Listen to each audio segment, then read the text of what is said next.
왔어요. 오케이. 자, 이렇게. 지난주에 선생님이 이제 마라톤 데이를 나왔는데 보기 한번 들어보세요. 지금 첫날이니까 뭐 오리엔테이션 겸해가지고 편하게 수업할 테니까 편하게 그냥 드시면 돼요. 지난주 선생님이 이제 마라톤 데이를 나갔습니다. 3일 운동 100주년 기념 마라톤 데이였는데 선생님 한참 뛰다 보니까 그 앞서가는 사람들이 제가 이제 뒤쪽에 쳐져서 가는데 앞에서 속도를 유난히 빠르게 내고 가는 선수들이 많이 있더라고요. 참가자들이. 그래서 사람들 되게 열심히 잘 뛴다. 아, 나는 정말 부족한 사람이다 라고 생각을 했는데 한 10분 지나고 20분 지나니까 내 앞을 앞서가던 사람들 있잖아요. 빠르게 질주하던 사람들이 제자리에 서 있거나 또는 지쳐가지고 걸어가더라고요. 걸어가. 그 마라톤 대회잖아요. 걷기 대회가 아니라 마라톤 대회인데 서 있거나 걸어가더라고요. 근데 아까 내가 10분 전, 20분 전에 발견했던 그 사람들의 모습은 어떤 모습이었냐면 분명히 나보다 훨씬 빠른 속도로 달리고 있었거든요. 무슨 말인지 이해되죠? 그러니까 이제 무슨 생각이 들었냐면은 지금 당장 내 앞을 전력 질주해가지고 빠르게 앞서가는 사람들이 있다고 해가지고 부러워할 일이 아니다. 왜? 걔네들은 지금은 빠른 속도로 앞서가지만 언젠가는 지쳐서 멈춰설 것이기 때문에. 무슨 말인지 이해되죠? 그러니까 여러분들이 지금 갖고 있는 가장 큰 심리적 불안이다. 그럼 뭐가 있어요? 내가 늦게 시작한 건 아닐까? 혹은 내가 너무 천천히 하고 있는 것은 아닐까? 내가 뭔가 덜 하고 있는 것은 아닐까? 이런 생각 가질 수 있잖아요. 근데 수능 국어는 대수능까지 멀리 보고 마라톤처럼 해야 되는 거거든요. 근데 촌놈 마라톤이란 말 들어본 적 있어요? 100m 달리기 식으로 마라톤을 뛰는 사람들이 있어요. 그러니까 당장 조급한 마음에 짓눌려가지고 엄청 빠르게 달리긴 달리는데 그 속도를 유지를 해요? 못해요? 못해요. 근데 그렇게 해서 완주를 하잖아요? 기분이 좋을까요? 안 좋을까요? 찝찝합니다. 그 완주 메달을 걸어도 중간에 걷다가 뛰다가 쉬다가 뛰다가 이런 사람들은 그 성취감도 덜 하겠죠. 그 제대로 뛰었다고 할 수 있어요? 없어요? 없거든요. 여러분들은 지금 나는 왜 저렇게 빨리 달리지 못하지? 라고 생각할 필요가 없어요. 그러면 뭐라고 생각하면 돼요? 나는 이 속도를 유지하면서 쉬지 않겠다라고 하는 것만 생각하면 돼요. 아시겠죠? 제 얘기를 잘 들으세요. 난 지금 쉬지 않고 있다. 나는 지금 달리고 있다는 것 자체가 큰 의미가 있는 것이다 라고 스스로에게 다짐을 주시면 돼요. 무슨 말인지 알겠죠? 하다못해 이제 개인적인 경험이지만 마라톤 대회를 나가도 여러분들이 어떻게 하면 더 공부를 잘할 수 있을까? 멘트를 막 생각을 합니다. 그러다 보면 문득 떠오르는 것들이 있고요. 그래서 여러분들도 나는 왜 이렇게 조금씩 하고 있지? 왜 나는 이렇게 잘 안 되지? 라고 생각하실 게 아니라 난 지금 쉬고 있지 않다는 것에 대해서 스스로에게 격려의 박수를 보내주시면 되는 거예요. 지금 이 자리에 앉아있는 것만으로도 아시겠죠? 대단한 걸 하진 않았지만 앉아있는 것만으로도 일단 여러분들은 성공하시는 거예요. 근데 당분간 이 상태를 유지하는 게 또 중요한 것이 되겠죠. 무슨 말인지 알겠죠? 자, 그런 의미에서 여러분들 스스로에게 작지만 진심이 담긴 격려의 박수를 스스로에게 한번 보내보도록 하겠습니다. 네, 좋아요. 네, 좋아요. 일단은 그렇고요. 선생님이 이제 수업을 항상 진행할 때는 방금 얘기한 것처럼 이 복습용도 있고 그 다음에 빠진 수업에 대한 보강 용도도 있고 이 유튜브를 계속 활용을 할 테니까 좀 크게 써보면 이래요. 자료로 다시 나와주겠지만 선생님이 이제 국어 브랜드가 바른빛이고 그 다음에 좋아하는 연예인이 슬기이기 때문에 둘을 이제 합성해가지고 바른빛 슬기 이렇게 만들었어요. 그래서 이제 제 채널을 검색하시면은 슬기 영상이 제 밑으로 쫙 나와요. 슬기하고의 그 온라인상의 어떤 간접적인 만남이라고 할 수 있을 텐데 이걸 강제로 소환당한 슬기는 뭐 어떻게 할 거냐? 그건 내 알 바 아니고요. 제가 원하는 바는 일단 만남입니다. 그래서 일단 이걸로 복습이나 보강을 쭉 해오시면은 지치지 않고 계속 따라올 수 있습니다. 한 번 수업 듣고 복습하고 뭐 빠진 게 있다면 보강하고 다시 복습하고 이런 식으로 잘 따라오시면은 완주하실 수 있고요. 자기 속도를 유지할 수 있어요. 하루 중에 잘 생각해 보면은 딴 생각이 드는 순간순간들이 너무 많거든요. 다시 말해서 마음이 몸의 노예가 되는 순간들이 너무 많아요. 그때 많이 그런 순간들이 생겨나는데 그런 생각이 들 때마다 선생님 영상을 보면서 복습도 복습이지만은 내가 지금 뛰고 있는 속도를 유지할 수 있도록 도와줄 수 있을 거예요. 무슨 말인지 알겠죠? 이렇게 이제 가급적이면 이렇게 해 나가시는 게 좋고요. 선생님이 맡은 영역이 이 독서하고 문법입니다. 독서하고 문법 위주로 가는데 이 학원에서는 독서하고 문법인데 이 다른 학원에서는 이제 문학 포함해가지고 다 수업을 해요. 그래서 이 문학 수업 같은 것도 여기에다가 올려두도록 할 테니까 필요에 따라서 선택해서 들으시면 될 것 같아요. 자, 독서하고 문법을 제가 이제 수업을 진행한다라고 했는데 일단 이 문법 같은 경우는 오늘 받은 교재 있잖아요. 기출의 345문제 이 기출 고3 기출의 전부에 해당하는 이 문제집을 제가 나눠드렸는데 교재 살 필요 있어요 없어요? 이제 교재를 살 필요가 없어요. 여기에다가 선생님이 이 문법 노트를 드릴 텐데 문법 노트라고 하는 걸 드릴 텐데 이 문법 노트는 개념하고 그 다음에 선생님이 수업 때 이제 알려주는 개념하고 그리고 문제 풀이하면서 오답 정리하는 것까지를 곁들여서 자기만의 문법 노트를 만드는 기회로 활용하게 할 거거든요. 그러니까 문법 수업할 때는 이제 개념 위주로 수업 내용을 채워 나가고 여러분들이 이제 관련된 문제들을 나눠드린 그 기출 문제집 여기에서 이 개념 관련된 문제를 풀고 그 개념 오른쪽에다가 이제 오답 정리를 하시는 거예요. 이 교시 때 내가 이제 나눠드릴 텐데 먼저 간단히 언급을 하면 노트가 이렇게 절반으로 접힌 상태, 그러니까 구분이 돼 있어요. 그러니까 왼쪽에는 이렇게 개념이 쭉 나오고 타이틀이 있어, 타이틀이. 아까 그 교재에 보면은 개념과 기출 말고 그 문법 기출 있지? 문법 기출 표지 넘기면 목차에 그 타이틀이 다 나와 있잖아, 그렇지? 그런 세세한 타이틀들이 왼쪽에 이렇게 듬성듬성 이렇게 있고 그 다음에 관련된 문제 풀이 후에 오답 정리, 그러니까 내가 몰라서 틀린 문제라면은 개념이 적히겠고 그 다음에 특정한 사례에 적용을 못했다 그럼 그 사례가 여기 적힐 거예요. 무슨 말인지 알겠죠? 노트 이따가 보면 아는데 개념과 오답 활용할 수 있는 노트를 드리도록 하겠다. 알겠죠? 이렇게 하시면은 문법은 제가 이제 단언컨대 4월까지면 모두 완성이 될 수 있어요. 3월, 4월 2달이면 충분한데 조금 시간이 더 걸린 친구들은 5월달까지도 이제 보시면 되겠고 이렇게 조금 이제 더딘 친구들은 5월달까지 보시면 되는데 무엇보다도 문법은 무조건 완성될 수 있으리라는 희망을 가지시면 돼요. 엊그제가 3.1 독립운동 그죠? 100주년이었는데 동시에 임시정부 수립 100주년이기도 했거든요. 근데 생각해보면은 친일파들이 늘상 했던 얘기가 뭐냐면은 나는 독립이 올 줄은 몰랐다라는 변명을 많이 했거든요. 들어본 적 있죠? 나는 해방될 줄 몰랐다. 내가 특별히 나쁜 사람은 아니다라는 걸 말하고 싶은 거죠. 누가 해방될 줄 알았느냐라는 건데 그러면 거꾸로 생각해 보세요.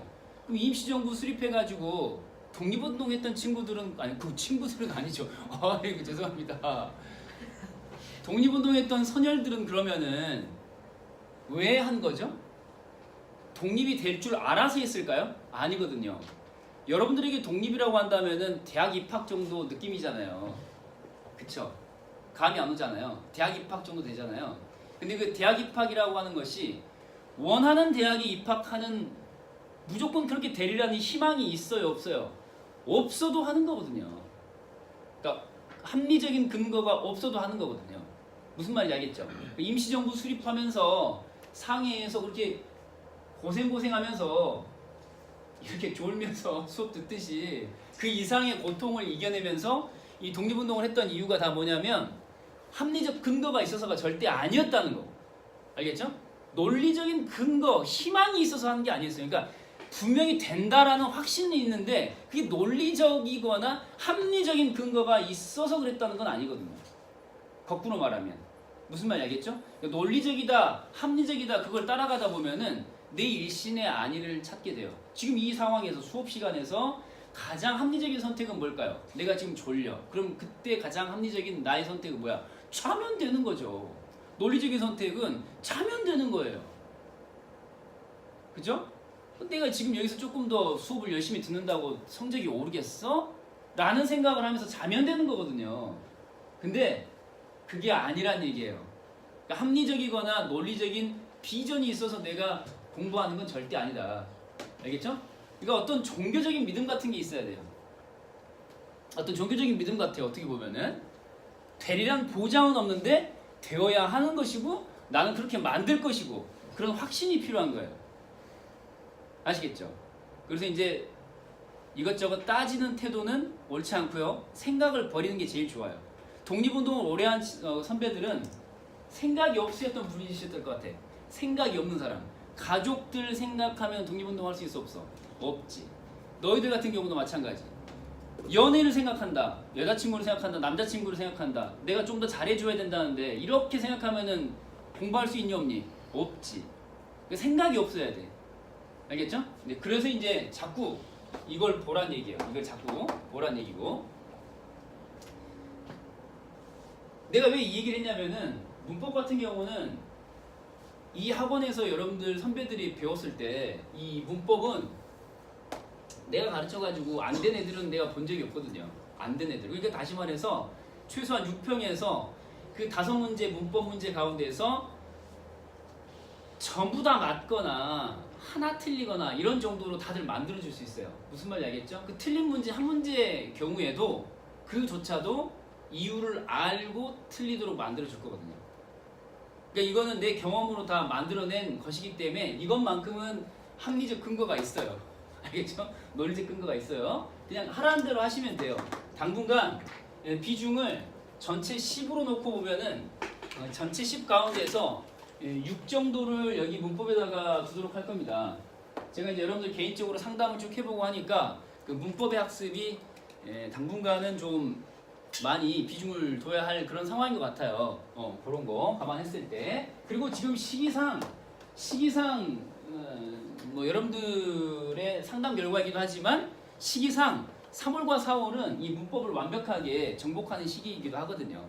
그리고 이제 독서는 사실 공부를 해도 안 해도 성적은 그대로예요. 독서는 대체로. 그래서 일단 이건 기본만 한다.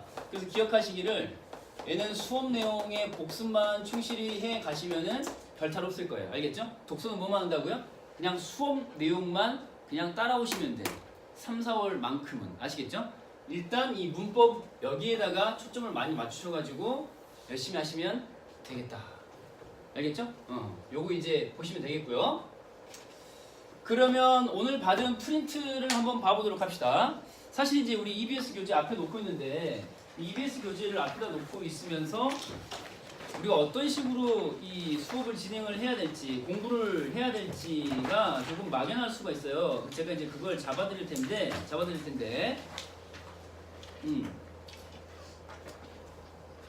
자 봐볼게요. 자, 그 프린트를 한번 봐보세요. 프린트 보시면은 일단 프린트 오늘 낮장으로 받은 프린트 있잖아요. 지난주 교재를 보거나 그 다음에 낮장의 프린트를 보시면 되겠어요.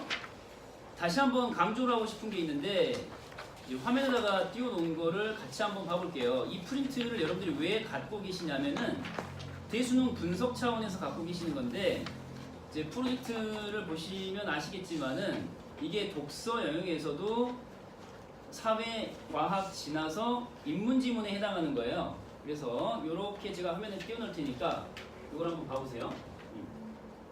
여기다가 활용해도 되겠니? 살짝? 데가 없다 이거. 오케이. 괜찮아요. 오케이. 자, 이제 칠판을 한번 봐보세요. 칠판에서 글씨가 좀 작지? 잘 안 보이지, 그치? 요거 좀만 더 키워볼게. 그 프린트를 보시면은 그게 작년에 인문지문인데 인문지문 쉬웠어요, 어려웠어요? 이게 또 만만치 않았거든요. 인문지문은 보통은 상대적으로 어려워요, 쉬워요? 대체로 좀 쉽게 나오는 편인데 작년 같은 경우는 그렇지도 않았어요. 그래서 이제 당황하게 했었던 건데 이제 이거 보시면은 모순 관계와 뭐 가능 세계라고 이 정도로 선생님이 정리를 해놨는데 그거 살짝 꺼볼래? 그럼 이제 좀 더 잘 보일 수 있을 것 같아요. 이 모순 관계와 가능 세계라는 정도로 화제를 정리할 수 있는 건데 요게 EBS 수특에 실렸었던 작품이거든요. 지문 EBS 수특이 있었던 거야. 모순 관계하고 반대 관계라고 나왔던 게 있었는데 혹시 작년에 그 수특 지문 봤던 기억나니? 비가 온다가 있고 비가 오고 있다가 있고 비가 오고 있지 않다가 있어요. 그러면 비가 오면서 비가 오지 않을 수 있니? 그럴 순 없잖아. 그치? 반드시 비가 오고 있거나 비가 오고 있지 않아야 되잖아. 그런 관계를 뭐라 그래? 모순 관계라고 했거든. 쉽게 말해서 그런 거야. 슬기는 여신이다. 명제가 있어. 그럼 이거 부정해봐. 부정할 수 없지. 근데 나는 이제 부정할 수 없는데 니네는 부정할 수 있잖아. 부정해봐. 뭐야? 슬기는 여신이 아니다잖아. 그 슬기는 여신이다가 있고 슬기는 여신이 아니다가 있어요. 그 둘 사이는 무슨 관계야? 모순 관계라고 할 수 있죠. 왜? 슬기는 여신이거나 여신이 아니어야 되거든요. 그 여신이면서 동시에 여신이 아닐 수 있냐? 아니면 여신도 아니고 여신이고 그러니까 여신이 아닌 것도 아니고 여신인 것도 아니고 그럴 수 있어? 없잖아. 그치? 교실에 슬기가 있다. 슬기가 없다. 이것도 역시 마찬가지로 뭐야? 모순 관계라고 할 수 있잖아. 이게 작년 수특에 나왔던 개념이거든. 이거 기억나요? 안 나요? 기억이 안 날 수 있어. 지금 이 얘기를 왜 하려고 하냐면 이제 불을 한번 켜주세요. 이게 이제 작년에 이 보시면은 1798자인데 프린트에다 써놔. 1798. 프린트에다 써놓을게. 프린트 메뉴에 1798 75페이지를 보라는 얘기. 75페이지 1798. 자, 1798 한번 써보시고 1798자인데 요즘 추세로 보면은 그렇게 긴 지문은 아니었어요. 그죠? 1798 정도 되는 건데 이 지문에서 우리가 확인하려고 하는 것은 EBS라고 하는 것이 대수능에 출제되는 방식에 관한 이야기를 지금 하려고 하는 거거든요. 그 낱장으로 된 프린트에다 적으시면 돼. 나머지는 75쪽 거기 적으시면 되고 EBS에 있는 게 독서에 한해서 지금 설명을 하는 거예요. 독서에 한해서.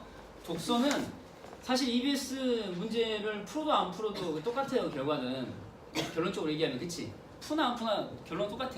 근데 문제는 뭐냐면 EBS에 있는 녀석들 가운데서 내가 한번 이대로 그려볼게. 요렇게 전체 지문 가운데서 둘로 나눴을 때 위에 있는 게 문제라고 하고 아래에 있는 게 지문이라고 하면은 대체로 연계가 됐다 그러면은 문제 가지고 얘기하니 지문 가지고 얘기하니 독서에서 보통은 지문에 어떤 내용이 나왔다더라 그런 얘기잖아.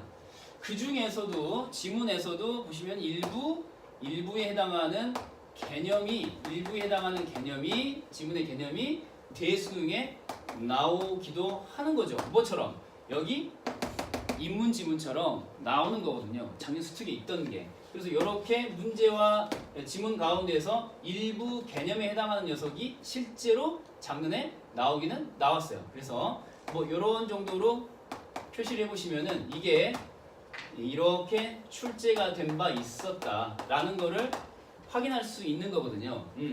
그러니까 이제 하고 싶은 얘기는 뭐냐면 작년까지 EBS를 아주 등한시했다 독서를. 그러면 이제 그 태도를 바꿔야 되는 거예요. 올해는 EBS를 보셔야 되는 거예요. 왜냐하면 이게 만약에 연계가 된 거를 공부를 했었다 그러면 훨씬 편안하게 문제를 풀 수 있었던 그 지문이기도 하거든요. 사실 시간 단축이 생명인 지금 시대가 됐는데 그죠? 국어의 핵심은 이제 시간 단축입니다. 시간 단축. 그래서 제가 그 유튜브 채널 설명하는 데서도 국어의 시계를 거꾸로 돌리는 이라고 표현을 해놨거든요. 그러니까 국어의 시계를 돌려서 단축을 하려면은 EBS를 공부하지 않으면 안 돼요. 독서마저도. 그러니까 작년까지는 내가 뭐라고 얘기했냐면은 야 뭐 그거 굳이 공부할 필요 있니 그거 EBS 하지 마. 근데 내가 찍어는 줄게. 이 개념이 나올 거야. 근데 찍어는 줘요. 그래서 이거 찍어준 개념이 작년에 나오긴 나왔어요. 인문에서 이거 나올 거야. 논증이 나올 차례야. 셋 중에 하나 나오는데 그 중에 모순관계가 나올 거야 라고 찍어서 이게 실제로 나왔어요. 근데 별로 도움은 안 될 거야 라고 얘기했던 게 되게 후회가 돼요. 별로 도움은 안 될 거야 라면서 찍어줬는데 이게 실제로 나왔고, 근데 후회가 돼요. 그걸 한 번 더 정리를 해줬어야 되는데 라는 후회가 남아요. 왜? 쉽게 나오는 지문이 없어요. 작년 3개 지문 다 어려웠잖아요. 쉬운 지문 있어? 얘기해봐. 없잖아. 이 인문 지문도 어려웠고, 그 채무관계, 채권, 채무채권 나와 있는 그 지문 그것도 어려웠고, 과학은 말할 것도 없고 다 어려웠잖아. 그러니까 뭔가 도움을 얻어야 되는 게 분명히 필요했었던 거거든. 근데 그게 여기 독서에서는 EBS 일 수 있어요. 올해부터는 달라지는 거야. 작년까지는 EBS 내가 보지 말라고 했는데 올해부터는 EBS를 봐야 돼요. 봐야 되는데 뭘 봐야 되는 거냐? 이 개념 정도는 봐야 돼요. 야, 문제는 볼 필요 있니 없니? 이거 문제를 왜 보니? 이거 EBS의 문제를 왜 보니? 미쳤니? 문제 안 풀어도 돼. 문제 푸는 용도는 지문에 나와 있는 개념을 이해하는 데 도움이 될 것 같다. 이게 개념을 익히는 데 도움이 된다 수준에서 그치는 거야. 이 문제 자체가 별로 의미는 없어요. 근데 이제 뭐냐면 이 개념 자체는 우리가 꼭 익혀둬야 실전에서 그래도 시간이 좀 단축이 될 것 같다 라는 교훈을 얻게 된 시험이었어요, 작년이. 그래서 이제 이규시 때는 실제 이제 지문을 가지고 실제로 어떤 식으로 나왔는지를 하나하나 이제 살펴보도록 할 텐데, 일단 운을 한번 떼놓고 마무리하도록 할게요. 자, 지문을 한번 봐볼게요. 프린트인지 봅시다. 자, 프린트를 보거나 교재를 보시면 첫 번째 문장을 한번 읽어보도록 하겠습니다. 자, 첫 번째 지문 문장 한번 읽어보도록 할게요. 선생님이 이제 화면에 띄워놨는데 최대한 천천히 하나씩 살펴보도록 할 텐데, 칠판도 보시면서 그리고 여러분 교재도 보시면서 같이 활용하시면 도움이 될 것 같아요. 일단 칠판을 보도록 하겠습니다. 제가 이제 띄워놨는데 첫 번째 문장부터 하나씩 천천히 볼 거거든요. 두 명제가 모두 참인 것도 모두 거짓인 것도 가능하지 않은 관계를 뭐라고 한다고요? 모순 관계라고 한다. 자, 이런 문장 구조면은 반드시 화제가 이것이 될 확률이 높다라고 예측은 해볼 수 있어요. 자, 형광펜 모순 관계 색깔. 자, 제 수업 시간에는 형광펜하고 그 다음에 빨간 펜은 꼭 갖고 있어야 돼요. 아시겠죠? 빨간 펜하고 형광펜은 꼭 갖고 계셔야 된다라는 거 잊지 마시고. 자, 첫 번째 문장 봐보세요. 일단 요 1문단 위주로 같이 본 다음에 쉬는 시간 갈 텐데 그쪽이 낫네. 일단 여기다가 형광펜으로 색깔을 딱 해둘게요. 모순관계 여기다가. 그리고 이제 이규씨 계속 수업 이어나갈게요. 자, 쉬세요.